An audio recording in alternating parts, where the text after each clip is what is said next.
Good evening, everyone. Welcome to the City Council meeting here in the Great Hall, February 6th, 7:30 p.m. Madam Clerk, if you would call the roll of members, please. Councillor King. Councillor Crowe. Councillor DeBona. Councillor Finn. Councillor Harris. Councillor Laforest. Councillor Liang. Councillor Palmucci. President Hughes. Here. 6 members. Great. Thank you, Madam Clerk. If you'll all stand, please.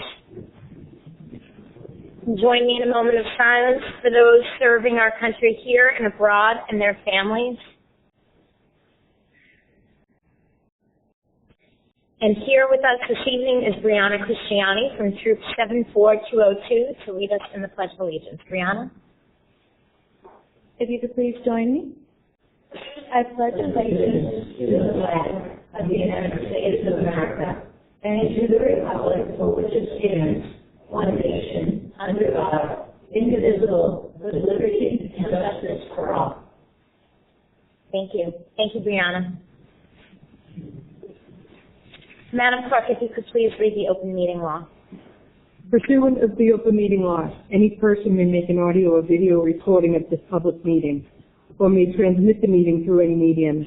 Attendees are therefore advised that such recordings or transmissions are being made, whether perceived or unperceived by those present, and are deemed acknowledged and permissible. Thank you, Madam Clerk.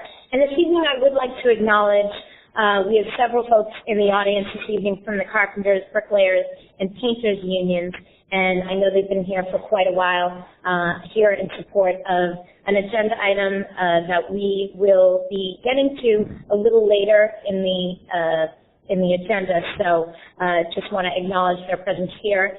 Thank them for coming. I know many of you, if not all of you, are Quincy residents, so thank you very much. And just to let you know that agenda item will be heard towards the end of the meeting, so just so you're aware. Okay? But thank you. At this time, I would like to call up Councillor Liang for an honoring of our Girl Scout troops who are here this evening. Councillor Liang?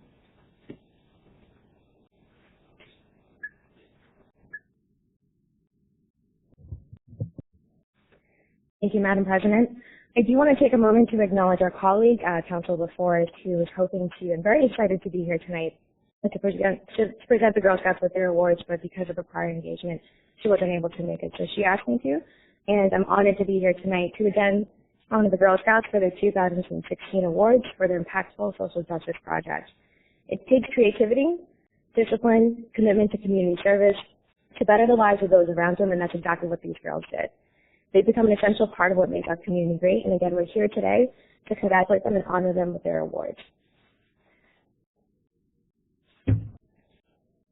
First, I'd like to call up Lauren Donahue, Catherine Kaiser-Pakala, and Ella Juying-Ju from Troop 65472. They did the Bird and Bat project.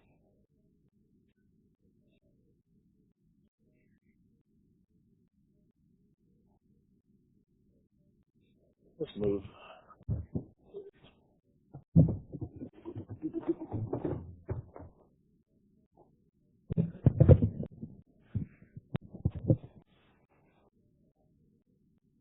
I'm Catherine, and we did a project about birds and bats.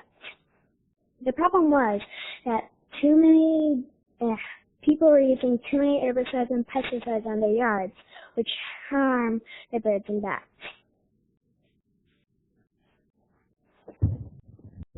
I'm Lauren, and what we did to prevent this was we went on to QATV, and they put on an announcement on how people can make their own bird and bat houses.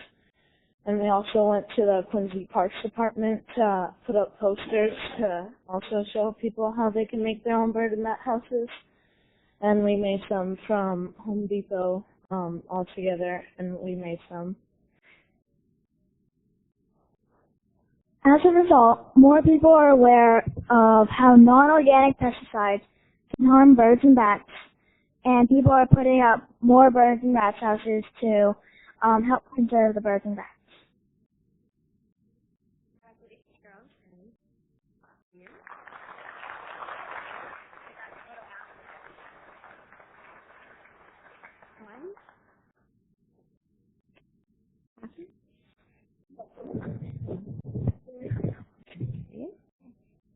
more down.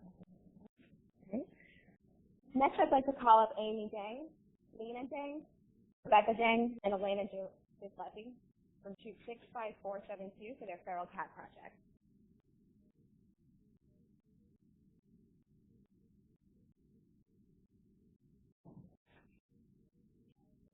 I'm Rebecca Dang, and we did our project on feral cats. The problem was that feral cats are populating, and soon the population will get so big that we cannot save all the cats. We found a Buddhist temple with feral cats, and we decided to save them before the population got too big.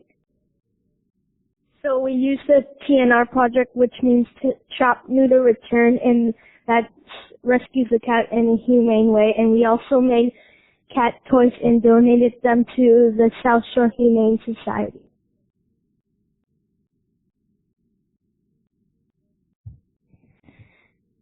We cooperated with South Shore Humane Society to humanely trap the cats, flip them over, give them vaccines, and return them back to their home. We also made cat shelters with donated supplies from Home Depot and Curry Hardware. As a result, now the monks now are close together with the South Shore Humane Society, and the cats are now happy and healthy living in their home. And now the community knows more about the feral cats they live with.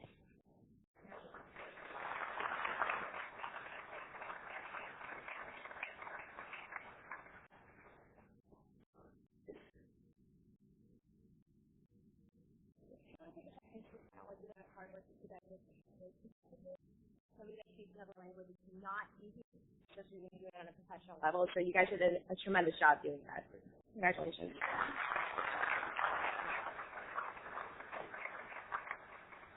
Next, I want to call up Sophia Clark, Madison Rose, and Dara Valentes from Troop 65472 for the playground project.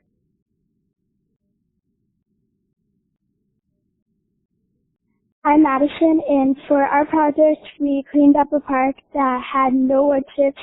We planted flowers, and we painted picnic tables to make it look prettier. The problem was because no kids wanted to go there because everything was so dirty, the playground equipment was bad, and it wasn't really a cheerful place for kids to enjoy playing on the playground and enjoy nature. We collaborated with the DCR to get some wood chips, and they also donated some flowers. And as a result, now more kids go to that park, and it's like a more cheerful place to go.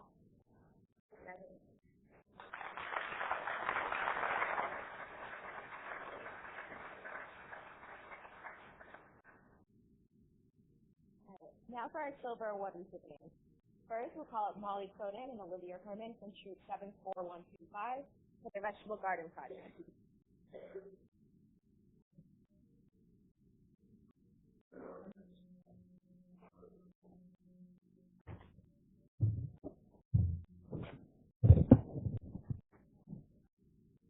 For this Silver Award project, we created a vegetable garden for Quincy Public School. We recognized the need for healthy food options for elementary school children.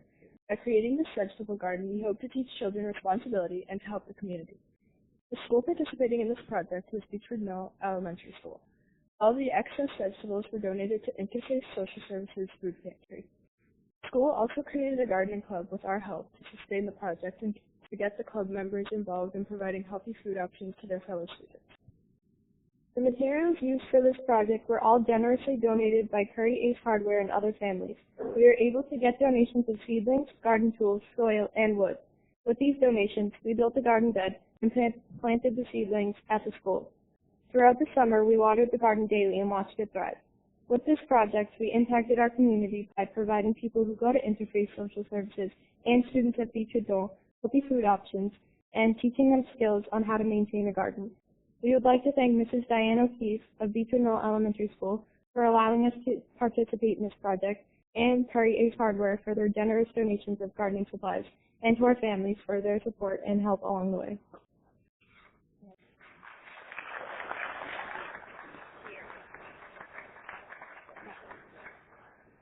Now there's a permanent garden club at the school, isn't there? Oh, very nice. All right, so next we have Sabrina Cresci-Papa and Alessandra Cresci-Papa from Troop 74125 for their fostering cat project.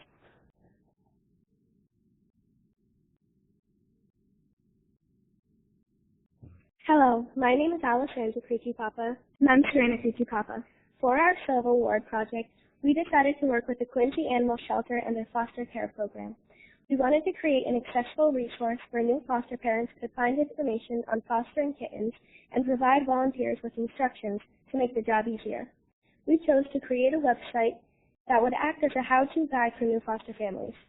Additionally, we held a stand at local PetSmart, raising awareness for the shelter and the foster program. Through our online guidebook and booths for awareness, we reached out to the community and helped recruit and educate volunteers for the shelter. We would like to thank shelter workers Kit Burke, Joanne McCarthy, and Mary Cole for their amazing help throughout our Silver Award journey. Thank you.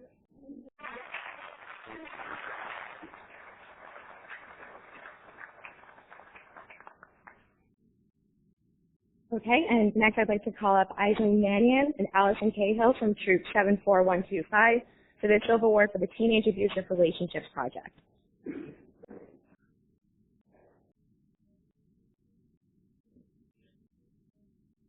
1 in 3 teenage girls will be physically assaulted by a boyfriend, and 50% of teenage girls in Massachusetts, ages 14 to 17, report knowing somebody their age who has been hit by a boyfriend.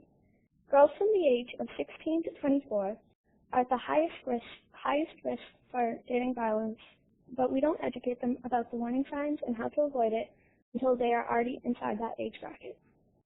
By that time, they could possibly already be in a situation that they don't see any way out of. This is why we tried to change that for our social project. For our project, we aim to make the education of unhealthy relationships for 8th grade students both more thorough and more effective overall.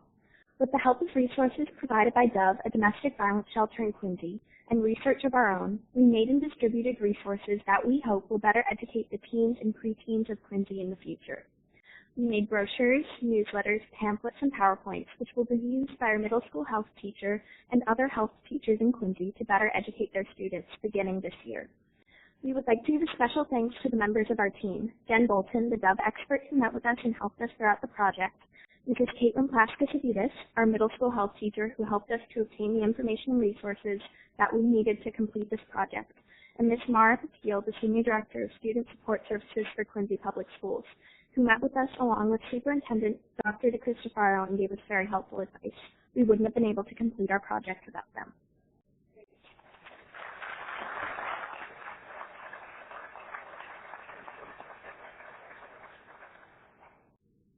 Okay, and our last Silver Award recipient, Catherine Page from Troop 74165 as well, for her literacy project. All right. Well, then we'll go right to our Gold Award recipient. I'd like to bring up Brianna Cristiani from Troop 74202 for her Junior Historian Days at the Dorothy Quincy Homestead Project. Hello, I'm Brianna, and back in the spring of 2015, I was on the search for a Gold Award project. I knew I enjoyed working with children and history. All I needed was some way to combine both into a project. By July of 2015, I was in contact with the Dorothy Quincy Homestead. I remember walking into my first meeting with the ladies who run the home. I was so nervous, but it was for nothing. They were the sweetest ladies you could ever meet. Soon after, the ladies agreed to let me run my project at the homestead. For my project, I created a children's history program. I wanted to teach the history of Quincy to children in a fun but interactive way. The reason I chose this project was because when I was in 4th grade, we had a woman come from the National Park Service to discuss the history of Quincy and to tell us there was going to be a contest. We had to make a brochure all about Quincy, and the Park Service picked 3 of them to go into a time capsule that was being put in the Abigail Adams Memorial. I remember having so much fun researching Quincy, and I learned so much from that project. For me, that opened up the world of history, and I wanted to instill that same love and passion for history into children. One of the main root causes to my issue was children not knowing about the history of Quincy was because it wasn't talked about much. And when it was mostly presented to the children in a PowerPoint or a lecture format. I addressed this problem by reaching out to groups on Facebook and promoting my event using social media. I also addressed my problem by creating a program for children where history was presented in an interactive way. The program included a variety of activities for children. The first activity was historical lawn games. These games included the game of graces, where you fly a hoop through the air using 2 sticks and another person tries to catch the hoop. Another activity was planting flowers that were in the gardens around the home. One of the volunteers was very knowledgeable about flowers and had seeds from the flowers that grew around the house. The next interactive learning activity was making your own whirligig. A whirligig is a metal or plastic circular object that is attached to a string. You spin it around using your fingers and quickly pull back and forth, which makes a buzzing noise. We made them out of buttons and string. I also addressed the tour at the homestead and made it more kid-friendly by creating a booklet for children to take with them on the tour. This booklet included 2 pictures of peculiar items in the house that they had to identify. It also included some trivia questions that can only be answered by actively listening to the tour. One last thing it included was instructions on how to make a whirligig at home. I have learned so much from this project. I have learned how to advocate for myself for what I believe in, while also remaining open to other people's ideas. I've also learned that to be a good leader, you need to be proactive and not wait until the last minute and try to rush around getting everything together. I've also learned how to articulate my thoughts and words more clearly. Before this project, I'd mostly get everything done myself, but throughout this project, I learned that was not a good way to do things. I wouldn't know how to clearly explain what I wanted. After this project, I have a much better grasp on that. I've also learned confidence and public speaking from my project. The biggest skill that I've learned is leadership, not just from my Gold Award, but Girl Scouts in general. That is a huge trait that not a lot of people in today's society have, which is why I would like to share my favorite John Quincy Adams quote: "If your actions inspire others to dream more, learn more, do more, and become more, you are a leader." Thank you.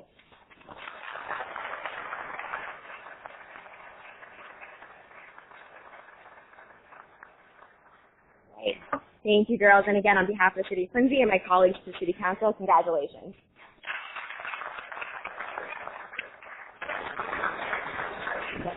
Yes, thank you. We will take a brief recess to do a picture, but congratulations, girls. Clearly, I should have stayed in Girl Scouts, but very good, very nice job. We'll take a brief recess for a picture.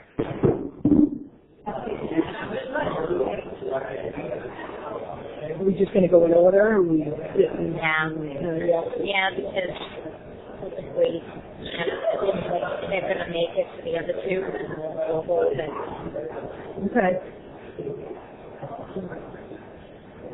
All right. We will call back to order our meeting, and Madam Clerk, if you could call the first agenda item. Number 1 on the agenda, 2017-16, adoption of the 2017 political calendar. All right. Okay, motion to move to Oversight Committee. All those in favor? Aye. Does it need a second? I don't think it does. Does it require a second? No. Yes. Yes, Councilor Ken. Is there any specific reason why we wouldn't just be passing the calendar? I believe that there were some items that we wanted to discuss. I'll pick that. Yep. So we're going to the committee. Yes. No problem. Thank you. Thank you. All right, so that will be in Oversight Committee. Thank you. Number 2 on the agenda, 2017-017, confirmation. The Quincy City Council hereby confirms the appointment of Michael P. Flaherty to the Quincy Housing Board of Directors. His appointment is effective immediately and will run through the first Monday in February of 2022. Councilor Palmucci. I believe this requires a voice vote, right? It's a roll call. I have to say the name. You don't have to say the name. You can say yes, but we will do a roll call. Okay, so it would be, I would like to, It's a confirmation. right, I would like to move passage of this particular measure, and if I could, on the motion, assuming someone's going to second it. Councilor. Thank you. Michael Flaherty, who's sitting in the front row here. I presume every one of the councilors know Michael. He's a current board member on the Quincy Housing Authority. He jumped in during what was a difficult time, I believe, for the agency. That's my words, not his. But and I think he's done a lot to help stabilize the housing authority. He's someone who works hard on behalf of the folks who live in public housing.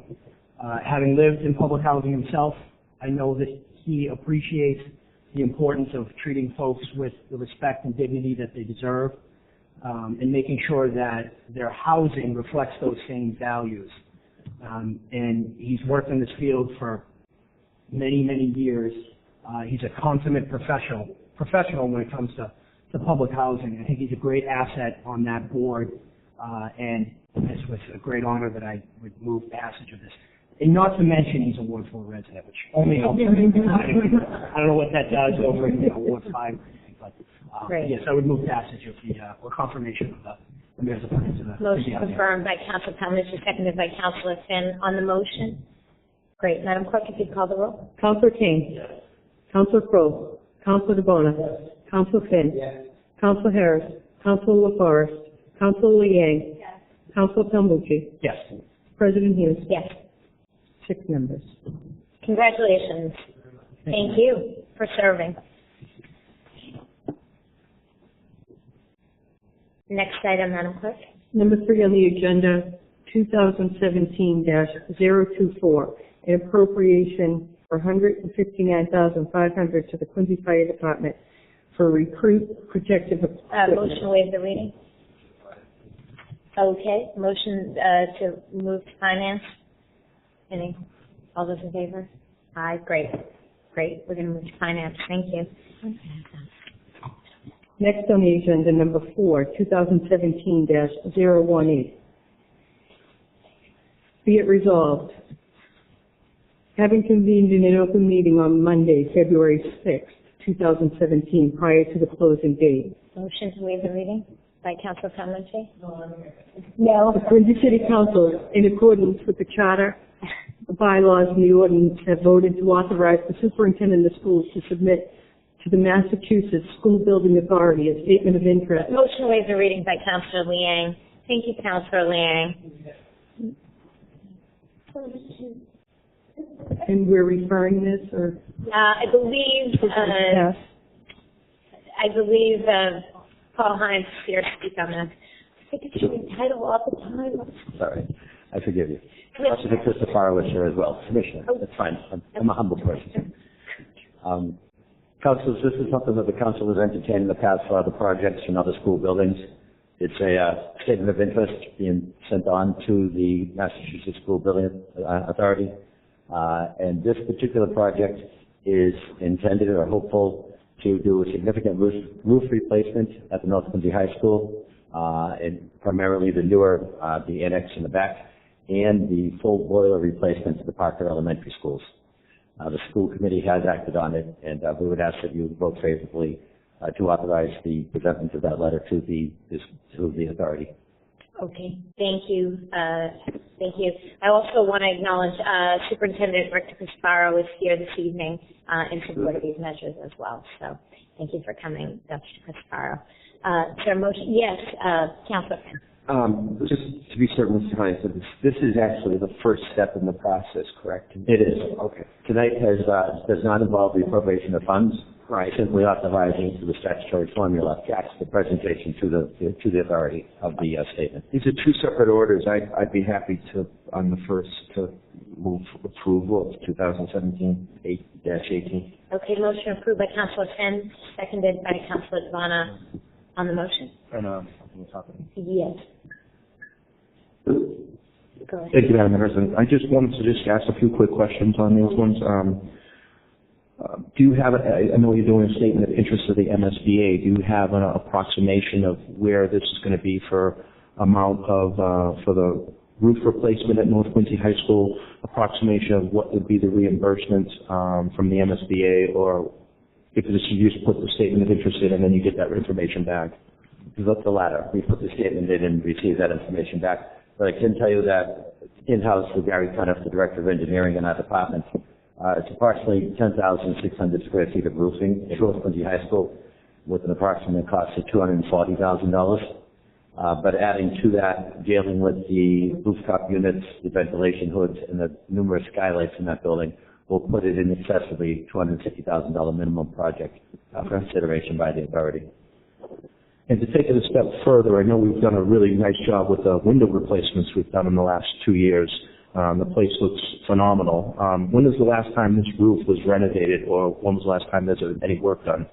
These particular sections of the roof are over the cafeteria and the High Street lobby, and over the art sections and such of the annex, as we'll call it. And they are believed to be original to the construction of that building in the late 70s, 1978, 1979. So it's been well past their expected. Well past it. So with the wear and tear on that is pretty significant. Wasn't there some rain damage in the basketball court area? Was there a leak going on over there over the last year? Not through the gym roof, but through one of these adjacent roofs, yes. Okay. Patrick Fay, our roofer, has patched it, but it's a sinking ship. There's significant water damage throughout these areas, and it's ongoing. Thank you. I'm just happy to support this. Something that we really much needed, because Quincy High School on the other side of the city is obviously a new facility, 2010. So I think the balance of getting over North Quincy would be great. And I know that the ward councilor is not here right now, but I know that would be really nice for North Quincy side. Thank you. Appreciate it. Thank you, Councillor Councillor Liang. Thank you, Madam President. I know the ward council's not here, but as a resident of North Quincy, I am very excited about the school improvement. So the work you guys do across the city and our schools are obviously very much appreciated, not even outside the schools, but inside the schools with technology as well. And it's a work in progress, I think, with every project that comes in front of us when we renovate the schools. That being said, I know that you said this is the first step in the process. Can you just explain to me, let's say, best case scenario, you go out and you do the application today. What are we looking for as far as either months or weeks out? You would then come back in front of us with possible estimates that we'd have to look at. Yes, I believe in the end of February, the authority will take this, in mid-February, this statement would be received. They will administratively process it. And then the staff from the School Building Authority will come out to the sites and actually themselves with their engineers assess the condition of the facilities, the same thing they do at Parker School in the boiler room. They will seek to either agree or disagree or debate on the merits as presented in the statement, and will make a recommendation to the Building Authority. I can pretty firmly tell you it's not work that will be happening this year. If anything, it would be more likely the summer of 18. Okay. So you're saying that if this does go through tonight, then we're not going to see a proposal or an estimate in front of us this year? When we get back the information from the School Building Authority, we would, of course, process it as quickly as possible and present that to the council. It is conceivable that this year, certainly this year, for some reason I think it's November, certainly in 2017, we'll be back to you with the next step in the process. But it's boots on the ground or actual undertaking the construction would more likely be 2018. All right, sounds good. Well, I'm very excited to see that. So thank you again for the work that you did. Thank you, Madam President. Thank you, Councillor Liang. Anyone else wishing to be heard? Councillor Palmucci. Thank you. Good evening, sir. Good evening. Is this work, I see the boilers are on that, the boiler, heating, ventilation system. Is that work that was affected by the Honeywell contract? There were modifications to the building system by the Honeywell project, but they were not replacements at that time. What was the work that Honeywell did? That was primarily control systems. I believe they did a domestic water boiler. I won't say cut and patch. They did replace the control system, but it's not. It was not a good fit. It's not well functioning. So we have a meeting there tomorrow morning. And why is that? What's the issue with the functionality? We're not really certain. That's one of the reasons for tomorrow's meeting. Whether it be a commissioning issue at the time or a wiring issue, we're trying to decipher that as we go to get us through this anticipated next heating season until such time as the replacements are done. Is there any fear that it's not going to get us through the remainder of the winter? No, it still survives. We'll get through this year and certainly get through next year with the efforts of Dave Scott and others in the department. But it's tired, it's old, the controls are an issue. It's more of a control issue than it is a physical plant issue as far as operationally. But again, they are old, so they're not as efficient as they could be or should be. And they are at or surpass their useful life, and at some point they will fail. So when we're talking about replacement, renovation, or modernization of the heating system, ventilation system, the boilers, we're specifically broad at this stage. Correct? That's the buzz language from the regulations, yes. Okay, and that's our intention to do a replacement. So, all right, that's what I was asking. So it's our intention to do a replacement. However, the way the process works, I would imagine, I don't recall when we did the windows what that process was, but going through Sterling and Central, you file, they do an assessment as to what they believe the necessary work and requirements are for it, and then you make a decision if that's how you're going to proceed. Is that similar when you're talking about physical plant situations? They're similar, but they're different. There's two different tracks through the Building Authority.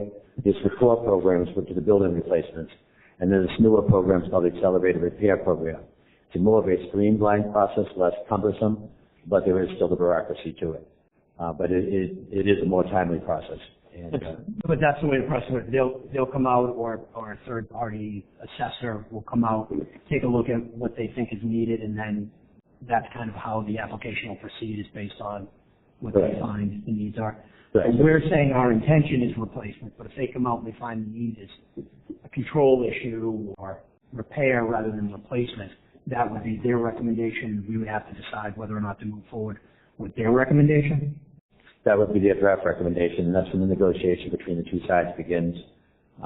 You obviously make the argument it makes no sense to put $500,000 of controls into a 35-year-old boiler. It's more economical to change it up front and be all new and more coordinated control systems with the functionality of the mechanical systems. And that's why this language is broad, so whichever ultimately becomes the direction that you go, it's covered in this vote. Right, that's what I'm saying, and that's why it's overly broad, is because if you want to take the widest approach, and then if it happens to get narrowed down through the process, then it does, but you're not limiting yourself. Correct. Ultimately, if we don't agree on what is the course of action, their determination really affects their funding. If they determine that it really just needs an upgrade in new controls, but we're intent on a new boiler, we can do the new boiler. They can't stop us. They're just not going to contribute funds towards that, but they would towards the other aspects. And you're saying, is it a 35-year-old? I believe that's the estimate. Actually, no, 1993 and 1994 they were put in. They're not quite that old, but they do have leaking boiler sections, the valves have failed, the control problems. What's the natural life of them? Well, I recall when we were going through the Sterling process, and I may be mistaken, and you may not know, but I thought that boiler was like 80 years old. Likely it was. Some of the boilers are actually formerly coal-burning ones that were later converted to oil and have since been converted to gas. They're not very efficient. These aren't that old, but they're adult again. So by the fact that they're actually physically leaking, they're rotted through the cast iron walls. They're past their prime. What's the lifespan that we would anticipate from a new boiler? Like when we go to the new high school, what do we expect out of the boiler in the new high school? I couldn't tell that. I believe that's dependent upon what they spec for manufacturer, whether it's steam or whether it's hot water. It's dependent on the variables of the installation. Is all the honey money gone? Regrettably, it is. Okay. But I believe you had said the Honeywell was the controls, it wasn't the replacement of the... Correct. Okay. Did you anticipate we'll need to replace the controls, or is the hope going to be that we can replace the systems and they'll be able to mesh technologically with the controls? The control system that was installed is not satisfactory. It would be replaced with the new boiler. So then arguably the money that we got in the settlement from Honeywell would have covered things like that. So did we set aside any money from that Honeywell settlement to cover such things? We did. And my predecessors did as to the administration, but it's been expended. A significant portion of which went to Quincy High School repairs already. Okay. And would the anticipated funding source for this be bonding, or would it be general fund obligation that we would add to a budget under a different line item moving forward in your tenure in the department? I would leave that to Mark Cavanaugh, but I believe the anticipation would be to bond it. And therefore you're paying out the cost of it during the benefit of it. Arguably. Because if we did that with the controls, it'd be less than 10 years old and we'd already be replacing them. And we'd have a bond that's, 20 years that we're paying for them after we're on the second ratio. Yes, I'm not sure the controls are actually designed to... Yeah, but I'm just saying, theoretically, in terms of... Yep. That's the hope, is that we bond out. 40, but yeah. Right, we bond out and we're paying over the course of time for the lifespan of a particular item, whether it's a fire truck or a police cruiser or a boiler in this instance. That's why it's always incredibly frustrating, disappointing when we have something that doesn't meet that anticipated lifespan and we're still paying for it. One of the while we're also paying for the replacement. One of the challenges is the system's getting more and more sophisticated, which means there's more and more chance for failure. Chance for failure, okay. Keep it simple is a good way to go, but unfortunately it's not happening in the building control systems. Lastly, what's the highest and best reimbursement percentage that they give in this particular program? I believe it's the 60%, but I'm not certain of that. Again, this is unrelated to the funding. I have not been at all in the position to investigate that at this point. You just make the recommendations of what needs to be repaired. All we're doing now is seeking the authority to make the submission to the authority, seeking your authority to make it to the authority, and then the process begins. Right, and no, I understand that, and it's not something that I think the body's going to say no to, but it's, I think, worth getting into it a little bit more than just simply saying yes, because once we say yes to this, which I anticipate doing, once we say this, we're at the top of the slope. Now we start to, head down, and it's not as if in 8 months, 6 months, when things have been negotiated, studies have been done, and it comes back before us for a bond authorization, that we're really in the position at that point to say, nah, forget it, we don't think this work is valuable. But now, to me, now would be the time for this body in its fiduciary capacity to say to the administration, the school department, to your department, that no, we don't think that this would be a good expenditure of city resources. Again, there is no expenditure here. This is simply authorizing an application process. Right. There are many stop points in the future on these particular projects. One is the project funding agreement, which isn't the bond authorization. It's just agreeing to or not agreeing to the deal that's struck with the authority. Then we don't do that. Funding. We don't do that. The administration negotiates the deal based upon the state regs and different formula that are applied, but it comes to the body. The state regulation requires that agreement be approved by this body, the project funding agreement. And thereafter, it's a separate vote on actually funding it. Don't those usually come in with the bond authorization and the agreement? Well, the agreement has to be first, or there's nothing to bond. They may come in simultaneously, but they are two separate steps, two separate votes. Right, two separate votes. But they usually, my recollection is they usually come in, number 2 on the agenda, number 3 on the agenda. No, the only point I was making is just that once we start the process, it's almost as if the body says, we're okay with the work, and we'll talk about the cost later, that it's valuable to, and I'm not saying this particular project isn't valuable. I'm going to support moving forward, but I think we don't have the deep discussions about it at the outset. Correct, but I think it's almost impossible to. We don't have the information to present to you on the financials until the studies are done, the negotiation is done, and the tentative deal is struck. Any conversations about the finances before that is somewhat premature, other than to say it will be costly, but not nearly as costly if we don't follow this program. I look at it like when you sit down and order a steak, you want to know how much the steak costs before you order it, not after you eat it and say, oh, really? That's how much is in you already ate the steak. You pretty much have to pay for it, and unless you're really quick. Okay. Yeah. All right. Thank you very much. Appreciate it. Thanks. Any further discussion? All right, seeing none, Madam Clerk. Oh, Councillor Finn, did you want to? Oh, okay. Madam Clerk, call the roll. Councillor King. Yes. Councillor Crowe. Councillor DeBonne. Yes. Councillor Finn. Yes. Councillor Harris. Councillor Laforest. Councillor Liang. Yes. Councillor Palmucci. Yes. President Hughes. Yes. 6 members. Thank you. And if I may, that was for the first of the votes. There's Yes. the second order. Yes, Councillor Finn. Thank you, Madam President. I would like to motion approval of Order 2017-19. I do want to give another way of viewing this stuff.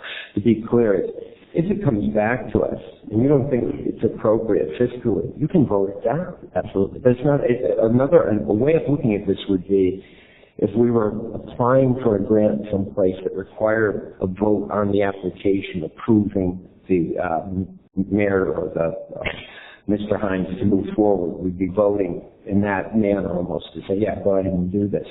But I want to be very clear. I mean, if this comes back and we think it's fiscally irresponsible, we can certainly vote it down. This is not quite as steep incline as my colleague, I think, is indicating. But again, I would move passage of this as well. Motion to approve by Councillor Finn, seconded by Councillor Devana. Discussion on the motion? Any? Okay, seeing none. Madam Clerk? Councillor King. Councillor Crowe. Councillor DeBona. Yes. Councillor Finn. Yes. Councillor Harris. Councillor Laforest. Councillor Liang. Yes. Councillor Palmucci. Yes. President Hughes. Yes. 6 members. Thank you. Thank you, Councillors. Thank you.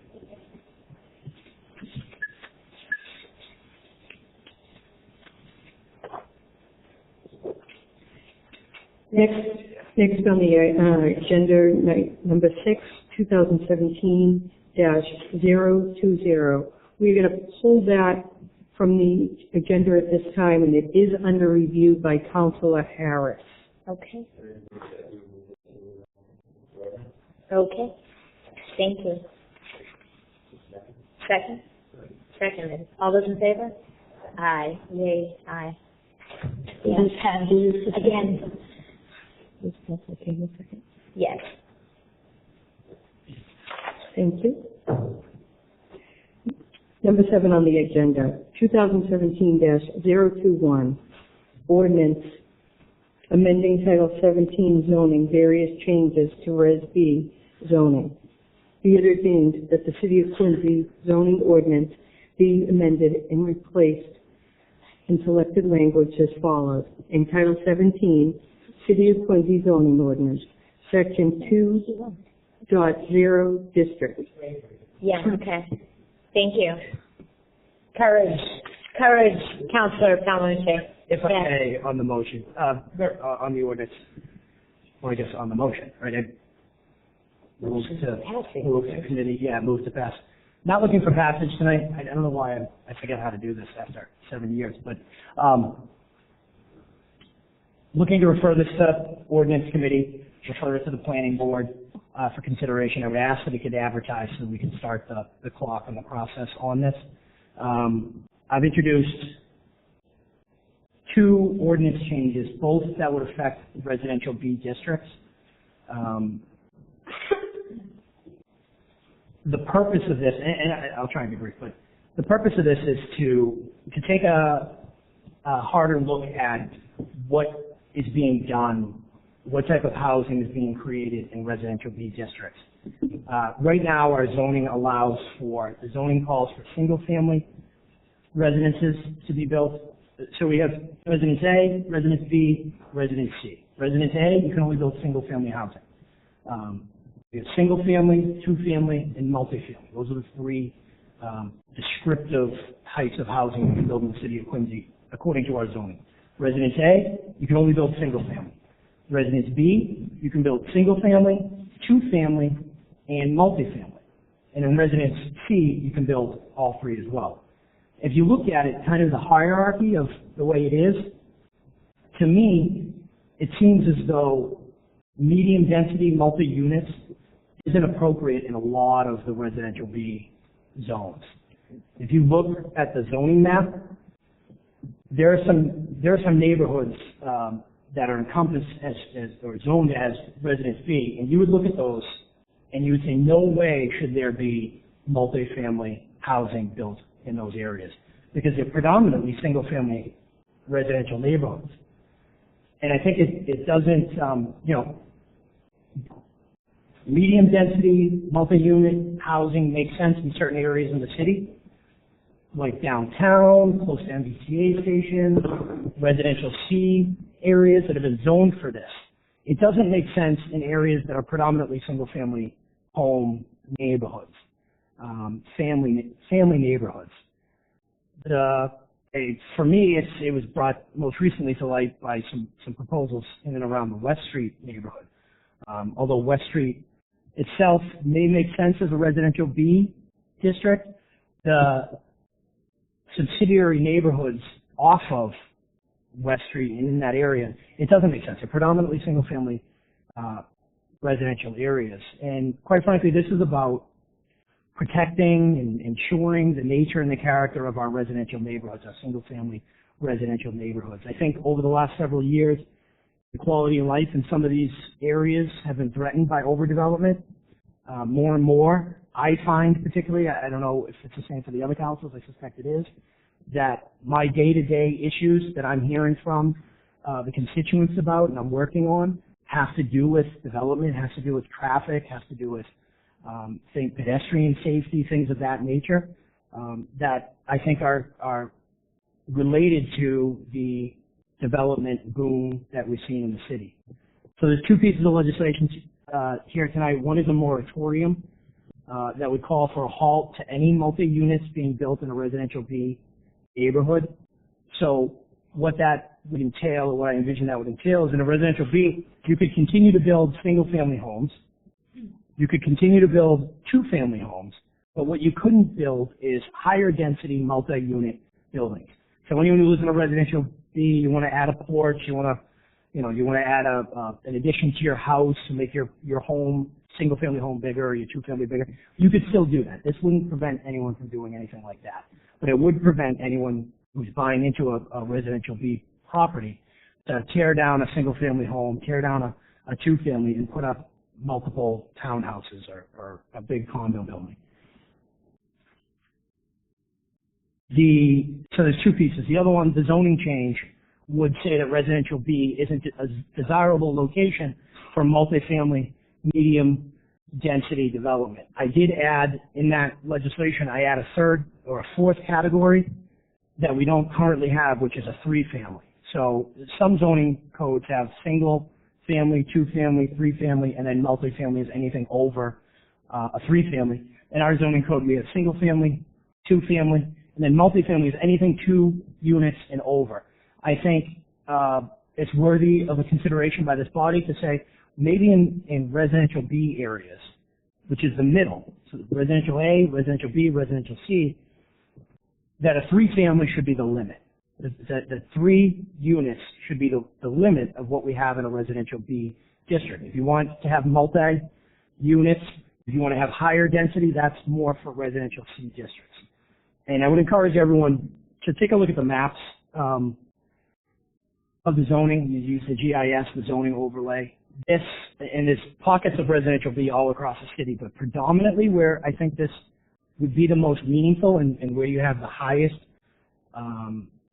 proportion of residential B zoning is in West Quincy, North Quincy, and Quincy Point.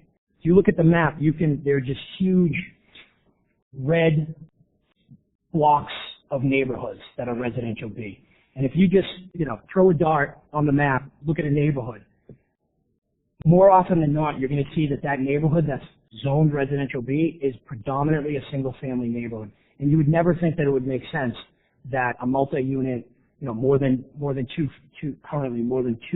residential units, but a medium density or multi-units would go into that neighborhood. It just wouldn't be consistent with the nature and the character of some of these single-family neighborhoods. So I think this is a reasonable change to zoning. I think at the very least, this is a conversation we should be having at the council with the development that's happening in the city. I think it's a good opportunity, this presents a good opportunity for us to have a discussion, to kind of debate and engage in this issue with the help of the planning department, the planning board, the administration, and the public in general, whether they be builders or residents in the city, to kind of have a broader discussion. Maybe we don't change Residence B. Maybe we say we like it the way it is. Maybe we change it. Maybe we change it to something different than what I've offered here. But I think we should be having this debate up here, and my intention is to make some changes to what we allow for in Residential B. So with that, I would move this to the ordinance committee. And as I said, I'd ask it to go to the planning board. We advertise it. Yeah, that's it. Motion to move to ordinance made by Councillor Palmucci, seconded by Councillor Liang. All those in favor? Great. Move to ordinance. Thank you, Councillor Palmucci. Yeah, waive the reading on the next, Waive the on, reading on the next. 2017-022, waive the reading, asked it to be moved to ordinance and sent to the planning board and publicly advertised. Okay. Motion by Councillor Palmucci, seconded by Councillor Liang. All those in favor? Aye. Great. Thank you. Next item, Madam Clerk. We can go there. Oh, I'm sorry. Oh, that's okay.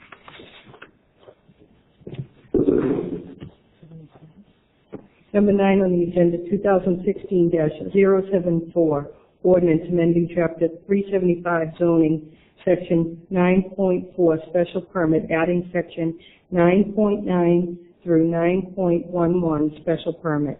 Be it ordained. Waive the reading. Motion to waive the reading by Councillor Palmucci. Councillor Palmucci on the motion. If I may, the next two items, and I guess we can't take them out at the same time, but the next two items are, they come by way of the Oversight Committee, which never actually voted on recommendation one way or the other. But we did have several, I want to say 2 or 3 hearings about this particular issue at the initial request of Councillor DeVona and Councillor Finn, who had asked that the Oversight Committee get into the issue of the underground economy and wage enforcement and theft prevention before the body. And we, if you recall, we had a couple, as I said, several hearings before the Oversight Committee. We took testimony from the public on several occasions. We had members of the community from all different aspects of who is affected by the issue. We heard from workers who were affected by this. We heard from construction companies that were in support of making a change. We heard from construction companies that were not in support of making this change. We heard from folks from the Attorney General's office who are tasked with enforcing the state laws that this really speaks to.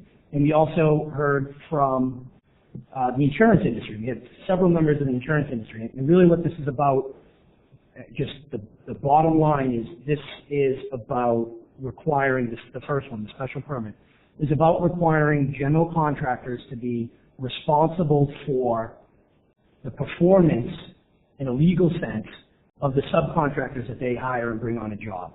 And this would give the City of Quincy Building Department added enforcement authority that we don't currently have in terms of making sure that state and federal laws are adhered to on work sites that are operating under a special permit in the City of Quincy. So there was some discussion at the last Oversight Committee hearing about whether it was too draconian of some of the enforcement aspects. Worked with some outside the Callahan, if you recall, they had a representative here, and they gave us a red line version, which I think they sent to all the council and would be part of the public record. I worked with Mr. Timmons, and some of the concerns that he had raised, and I'll actually call him up to come up, and he can speak to that. We came up with an amendment that I'll offer tonight that I believe everyone received, and it should be in the packets. It's an amendment that reflects the changes that Mr. Timmons had sought, and while so really the main thing that it does is it gives the building director more discretion in what the remedy is. So if you find that someone's violating essentially the special permit now by not appropriately following state and federal laws as it relates to a construction site and employment, workers' compensation, insurance, and things like that, that the building department, rather than simply shutting the entire job down as a initial step, would have the authority to request that a subcontractor be kicked off the job site, removed from the job site, and if that doesn't happen, then the general contractor runs the risk at the building department's discretion within a certain amount of time of shutting the whole job down. So it's more of a staggered approach. It essentially gives the building director the same amount of authority without prescribing what steps he needs to take at which at which point, right? Jim, do you think that's a accurate summary? Very fair summary of what's occurred here. Essentially, Councillor Palmucci turned the ordinance over to me, and I had pretty grave concerns about potential ramifications of some of the provisions. So we were able to work through it together. This man is kind enough, at my request, to provide me with some of the tapes of the prior public hearings so I could confirm some of the concerns. And essentially, the way the clean version now reads, I provided councilors, albeit a bit late, and I apologize for that, but I provided copies of the clean version and the edited version that resulted from my discussions with Councillor Palmucci, with whom I worked as he was the director of the ordinance. And essentially, as he just summarized, what we've done is cleaned up the language a bit so that a job will not end up shut down for any prolonged period of time.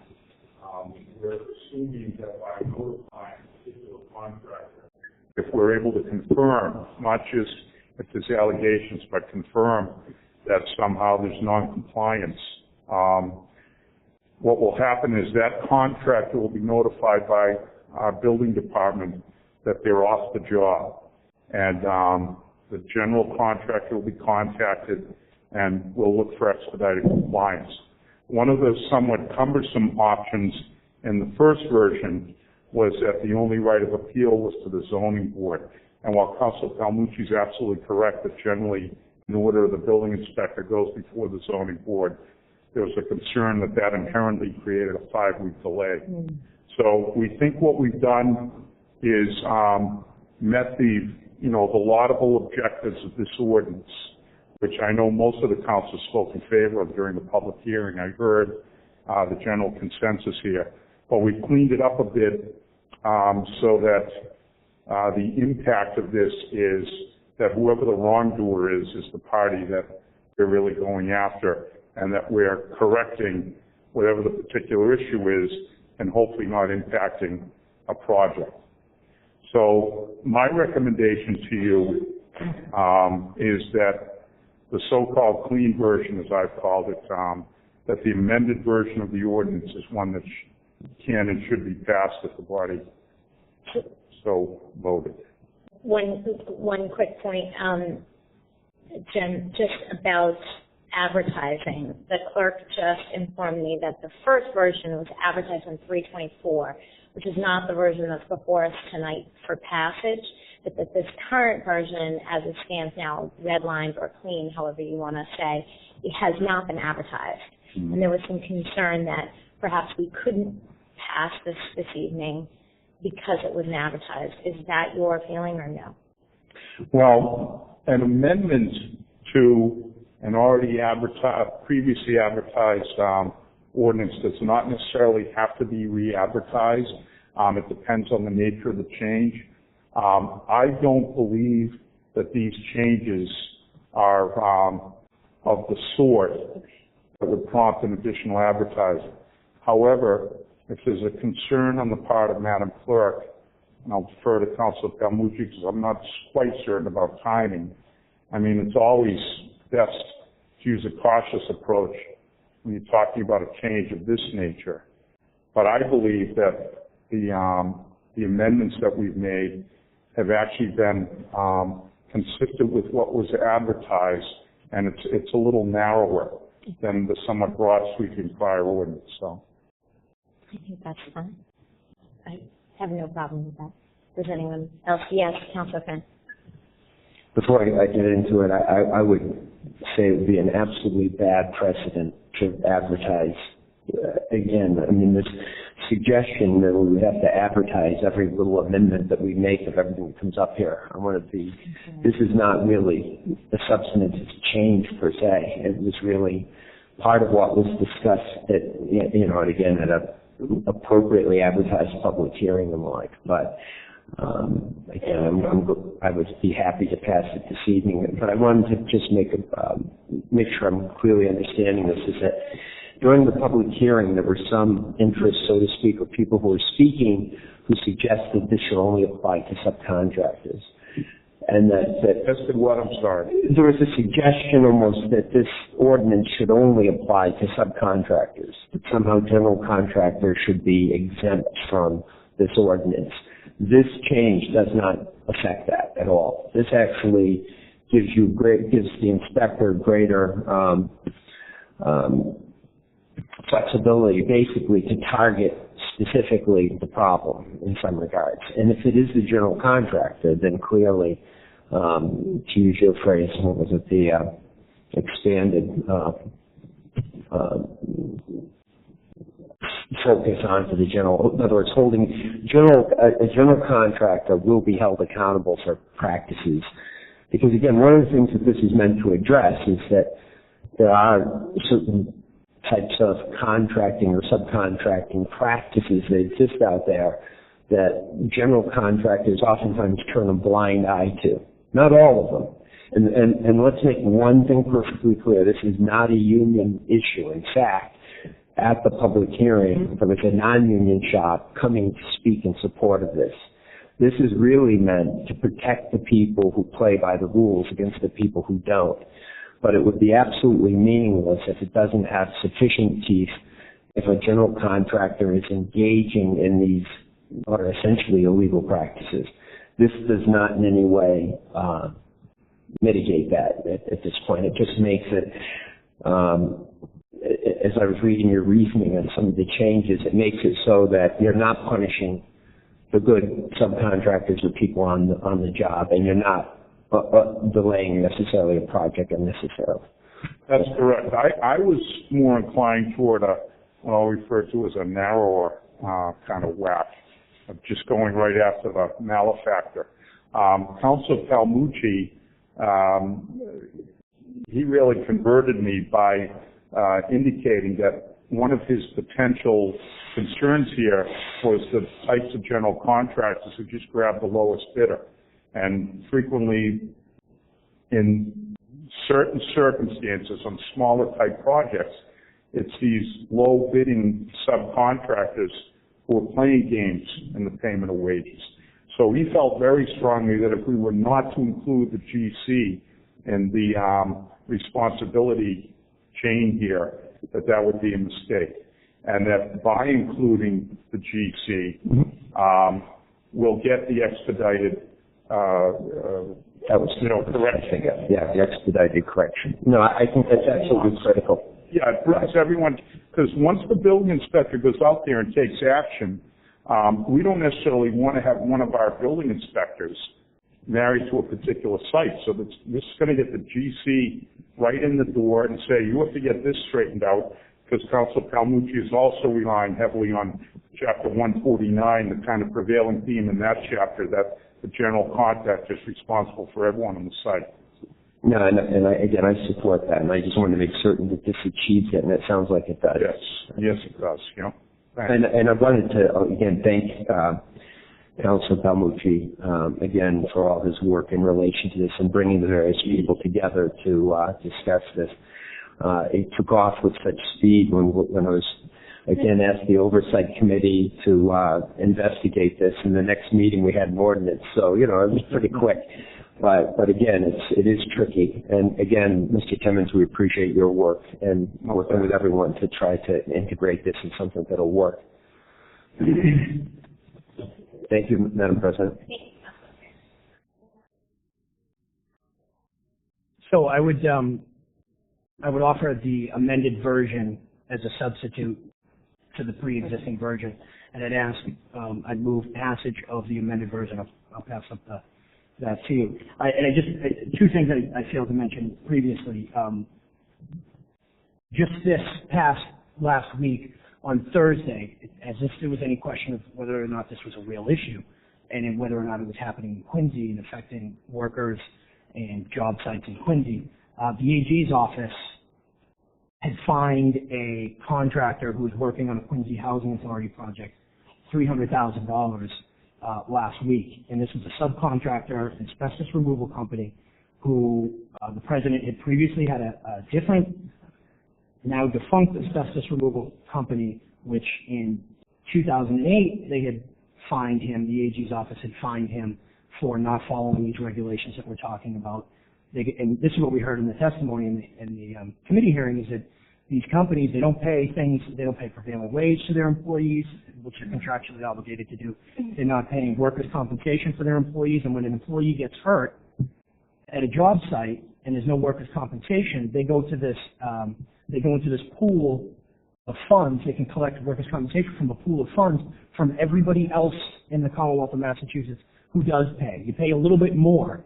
You pay your workers' compensation for your employees, and you pay a little bit more because invariably there's going to be somebody who's not paying to their workers.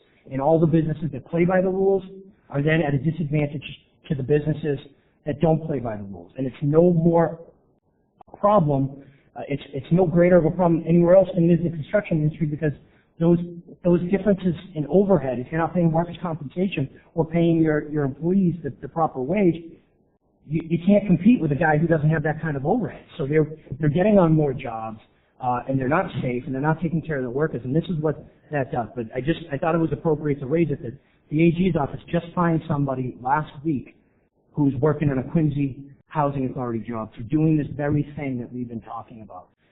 So I would urge passage of this. I think it'll be a welcome addition to our toolbox in the building department enforcing regulations on the state and local level.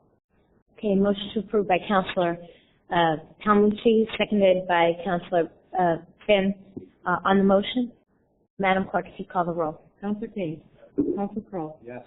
Councillor DeBona. Yes. Councillor Finn. Yes. Councillor Harris. Councillor Laforest. Yes. Councillor Liang. Yes. Councillor Palmucci. Yes. President Hughes. Yes. 8 members.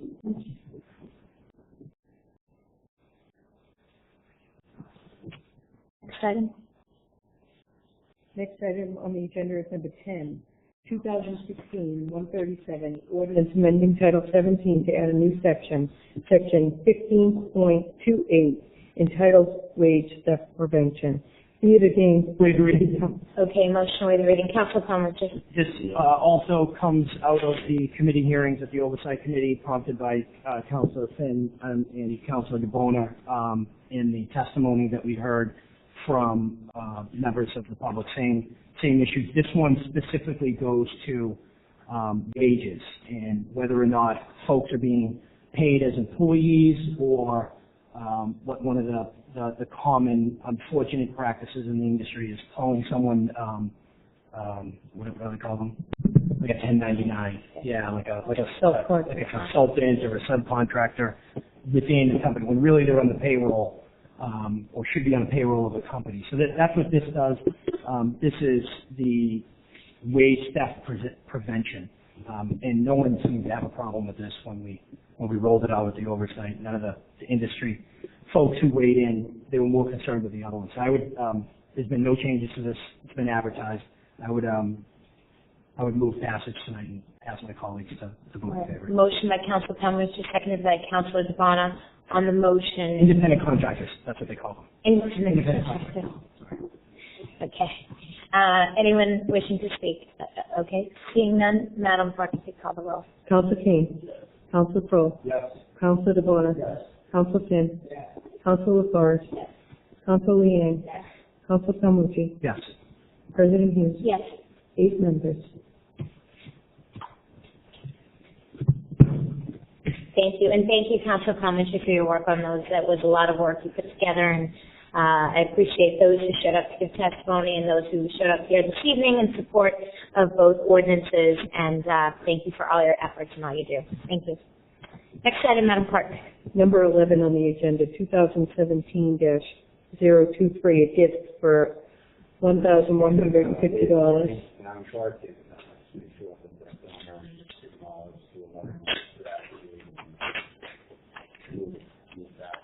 Okay, motion to approve by Councillor Kroll, seconded by Councillor Laforest. On the motion, Madam Clerk. Councillor King. Yes. Councillor Kroll. Yes. Councillor DeBona. Yes. Councillor Finn. Yes. Councillor Laforest. Councillor Liang. Yes. Councillor Palmucci. Yes. President Hughes. Yes. 8 members.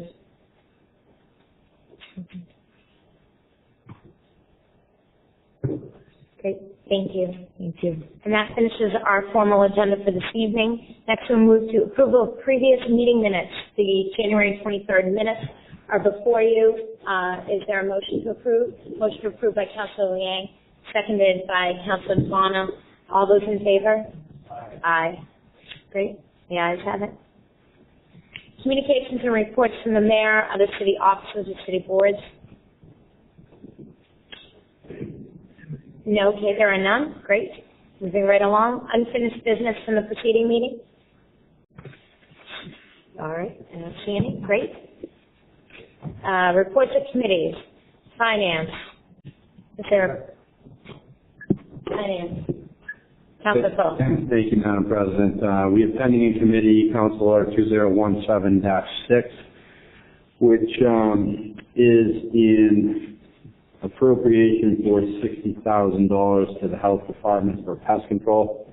I see joining us here this evening in the audience the Health Commissioner, Andrew Shealy. So we welcome Drew to the microphone if you want to give us some perspective or some story leading up to this evening. That'd be great. The floor is yours.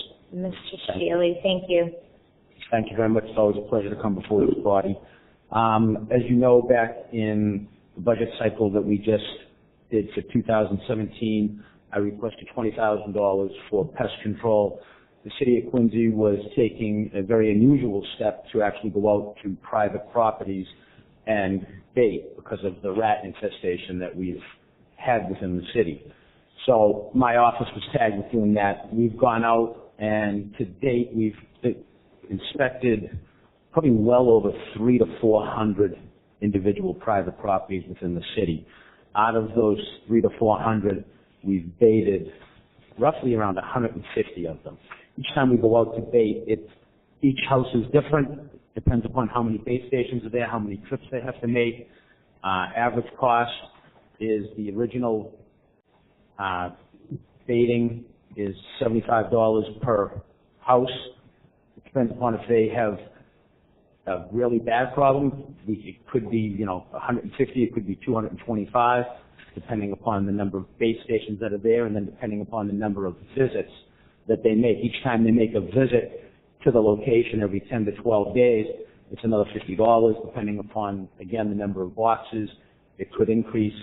And for the most part, base stations are there for roughly around 30 to 40 days. During that time, we've also been asked to look at all of the public buildings within the city of Quincy, the fire stations, DPW yard, police station. So my office has also been tasked to go out and bait those areas too where we've seen problems. So currently I have expanded I have spent the $20,000 that was originally given to me now. And so going forward, I believe that come the springtime I will see an uptick in activity and calls. People will be out in their yards, they'll be looking around, they'll see holes, they'll ask us to come out. I wouldn't want to come up and ask for a lesser amount and then have to come back up here a third time in, late May or whenever, especially near the end of the budget cycle. Whatever is left out of this $60,000 would go right back into the free cash account at the end of the year. Great. Thank you, Drew. I just want to say, I've called you several times for constituents and sometimes other issues, and you've always been responsive, particularly with the rat issue, and I know this is something of great concern to so many residents, and so I appreciate the work of your department and your work, and I'm happy to support this, but we do need a motion. You don't have a motion? Okay, do you want to make a motion? To approve? Motion to approve. Okay, motion to approve by Councillor Palmucci, seconded by Councillor Laforest. On the motion, Councillor Liang. Yeah, a little over my head. I apologize. Thank you for that. I just want to second Madam President's sentiment on the work that you do in the city and really commend your efforts. You've given out your personal cell phone, to every resident I brought to you, and I think that it's really important to have that direct line of communication. I know that you have been on site yourself, again, Monday through Friday, day and night on the weekends as well. And again, to address this issue citywide, doing it yourself. I know that you have a phenomenal team as well, but I think it's really amazing that you're doing it. So if we can multiply you and have you address the issue, that'd be great. But that being said, I know that you're not just going out there and baiting it and addressing it after the fact. You're also doing prevention with education in multiple languages across the city, which I think is really important. That being said, I do understand why you need more than that 20,000 to continue addressing this problem, because it's not been eradicated yet. And in fact, I think as much as it's decreased in the number of calls, we are still getting a number of them. So it's something that we do need to take care of and be mindful of. And that being said, though, with the 60,000, if this gets approved today, I don't know if this would be directed to you. How much do we have left in the free cash account right now?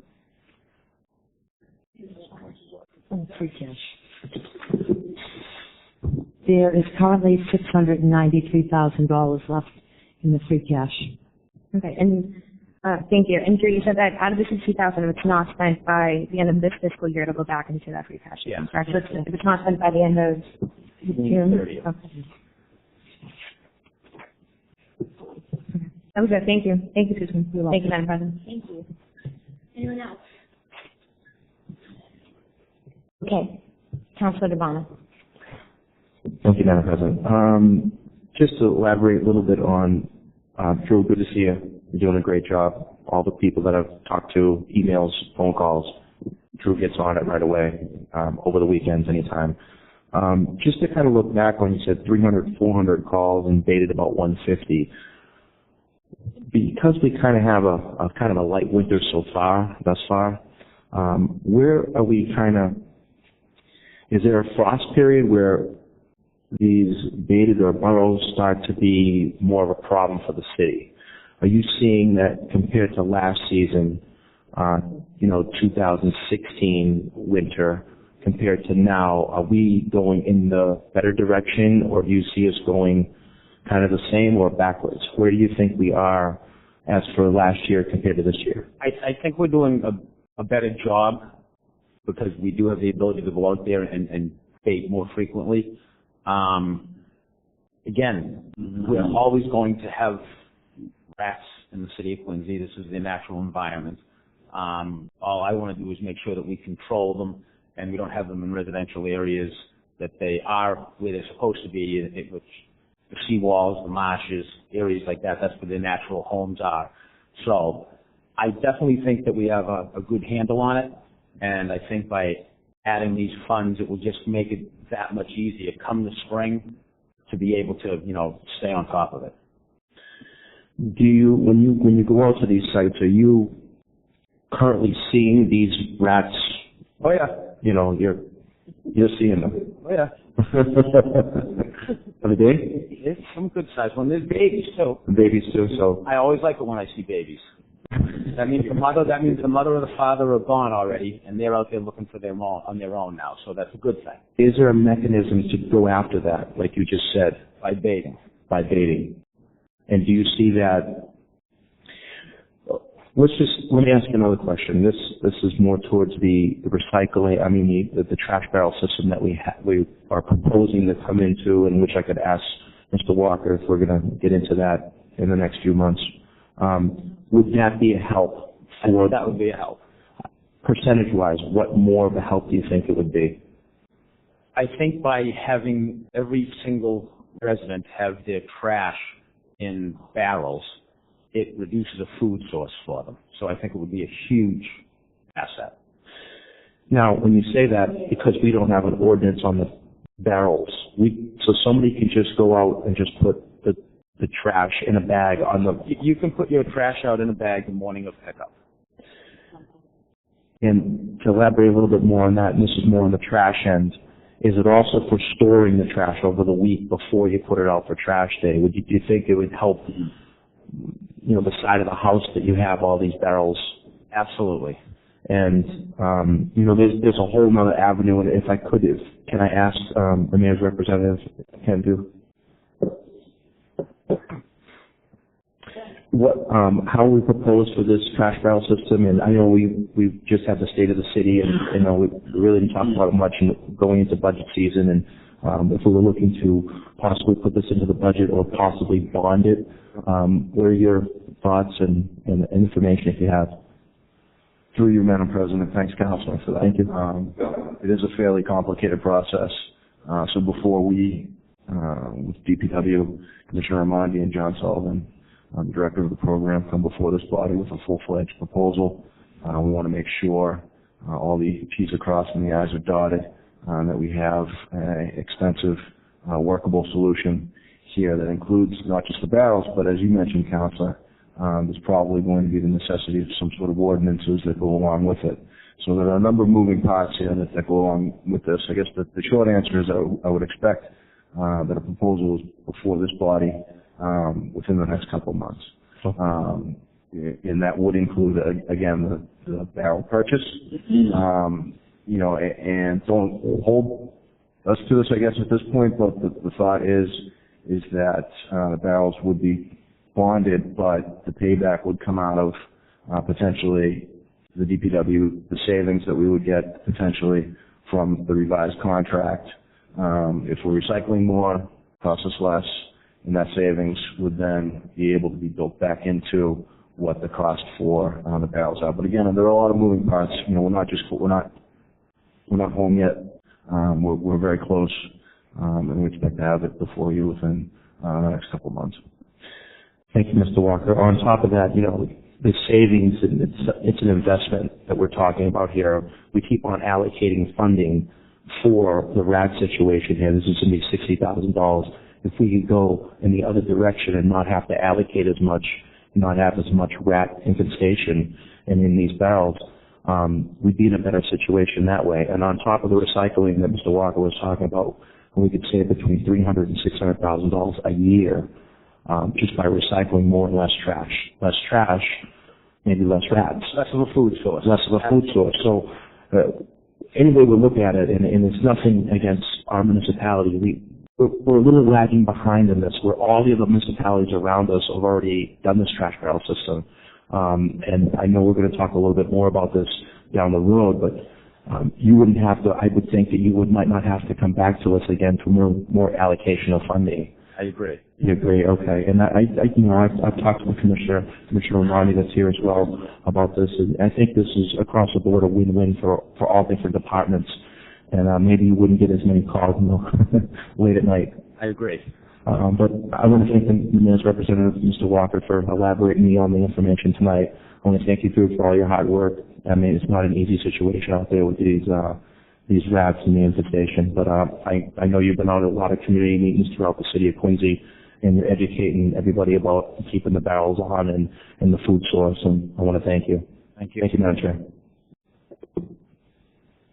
Thank you.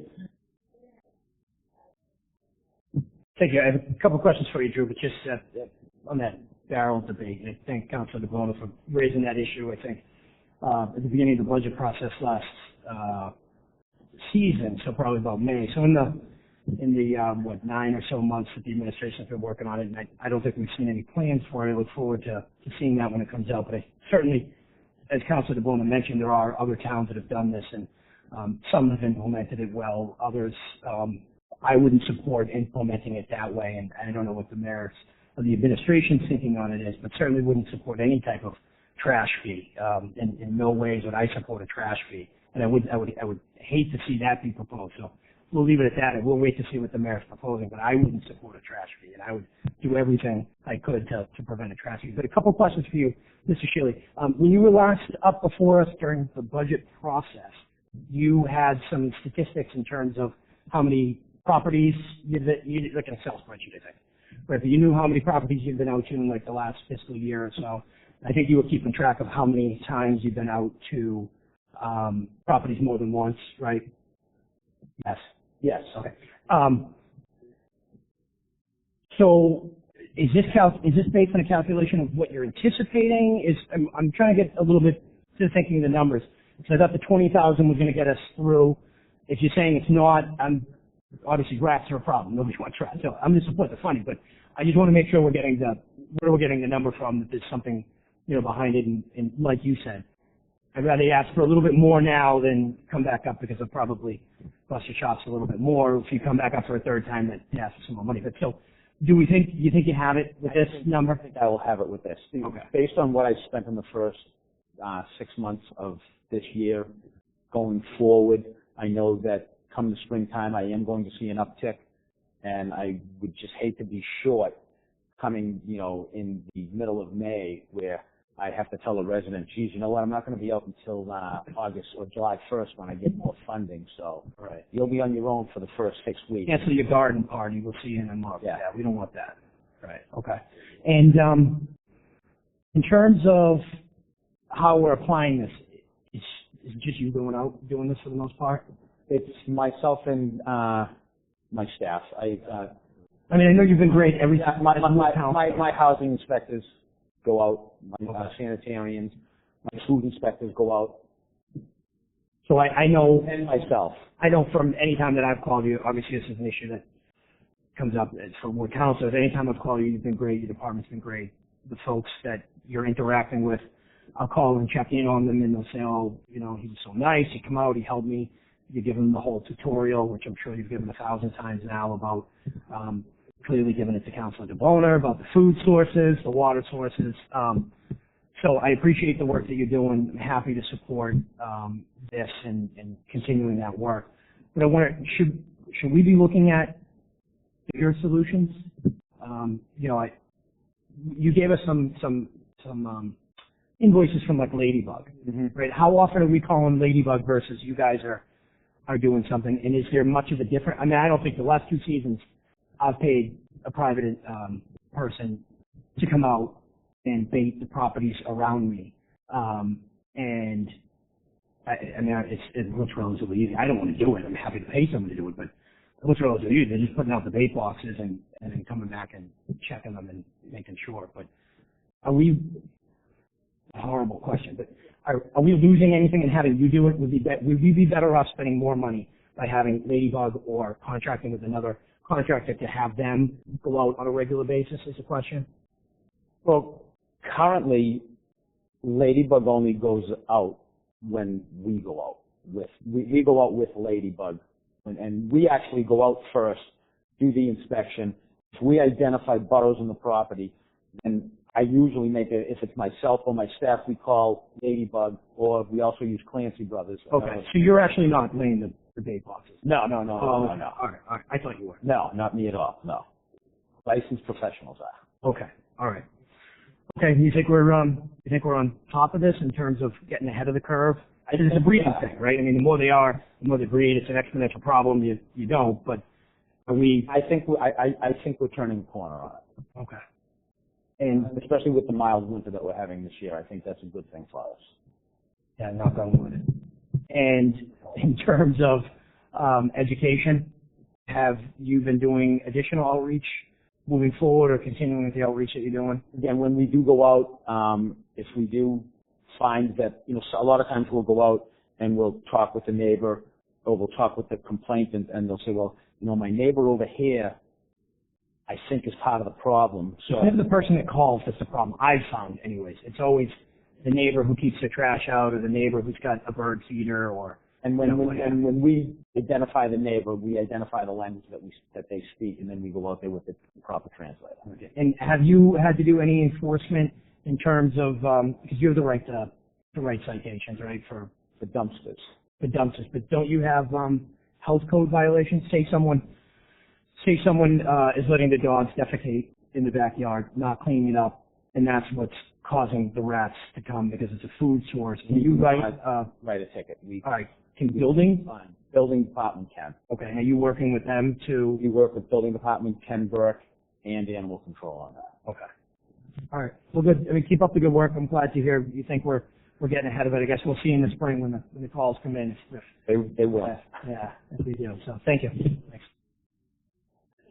Thanks, Madam President. I just wanted to thank you, Drew, for all of your work and attention to this issue. I know that Ward 3 has been affected by this pretty dramatically, and every call that I get, you respond without haste. So thank you very much for this. We need to make sure that we're taking care of it because it's a disgusting issue. As you said, the rats aren't going away, and I think that people should be mindful of that. And, just continue. We've put out information. We'll continue to put out more information so that people understand the precautions and measures they can take to shore up their homes so that there are food sources and water sources to keep these things alive. And you should also watch a documentary that Drew and I were just talking about most recently, called Rats, if you can stomach it. It was quite possibly the most disgusting yet eye-opening piece of media that I've watched recently. It's by Morgan Spurlock, so look that up and watch it on demand, if you will. Thank you.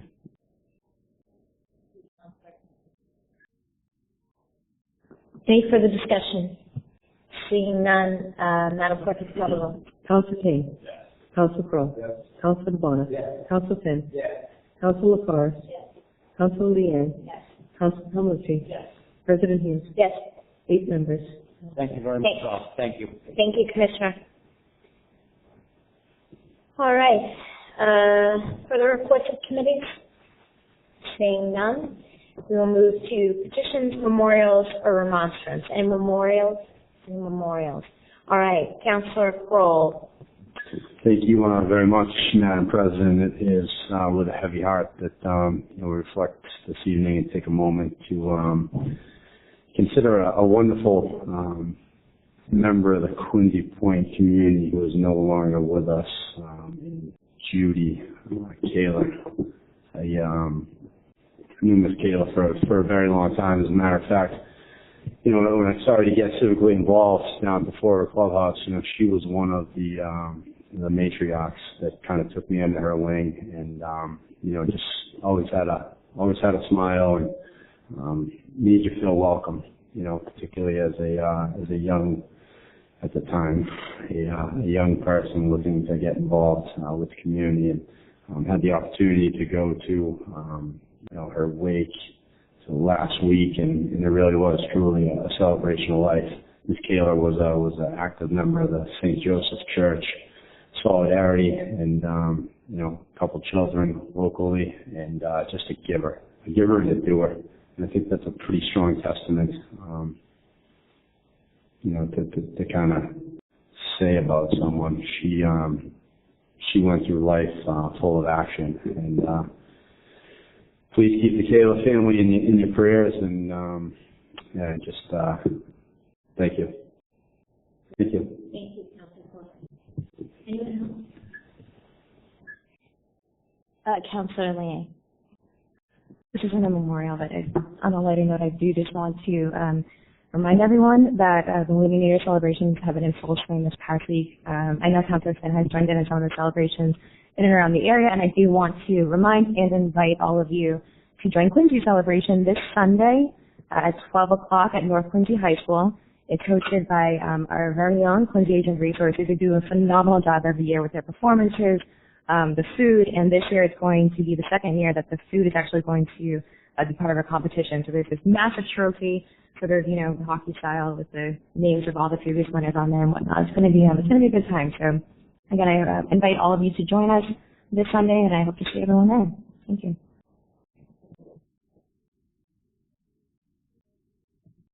Thank you. Motions, orders, or resolutions. Okay. All right. Remonstrance, by way of remonstrance, I think, Councillor Kroll. You are, Madam President. Not necessarily my approach, but just sort of thinking of some stuff as I can. As I was coming to the meeting here this evening, and obviously Councillor Laforest and I arrived a little tardy because we were actually over the bridge joining our colleagues at the Weymouth Town Council, along with Congressman Lynch and State Senator Keane and a couple local reps from Weymouth. And the topic of discussion was the most recent gas leak that took place over on the property.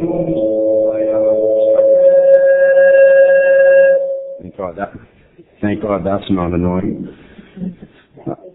But, just kind of to sit there and kind of hear the sentiment coming out of that, presented by Spectra Energy, that, it wasn't really that big of a deal, or wasn't a heightened issue, just really bothers me. This has been a discussion that's been taking place for well over, 2 years, and I remember the first time that I ever walked into the public hearing, it was the height of the snowstorm. And it was presented at that time, the application to install a 7,700 horsepower gas compressor station was not a big deal. And I feel like that arrogance has been carried throughout this whole process. And you know what? The people of Quincy Point, the people of Weymouth, the people of Howes Neck, the people of Germantown, the people of Rantry, like, this is a big deal. And the arrogance coming out of the applicant, it bothers me. And I don't know how many folks, have seen or are paying attention to the recent development that's unfolded from this application over the last week or so. But the long and short of it is they had a commissioner resign from basically the federal governing body who will ultimately make a decision on this project to install a gas compressor station on the Weymouth side of Fall River.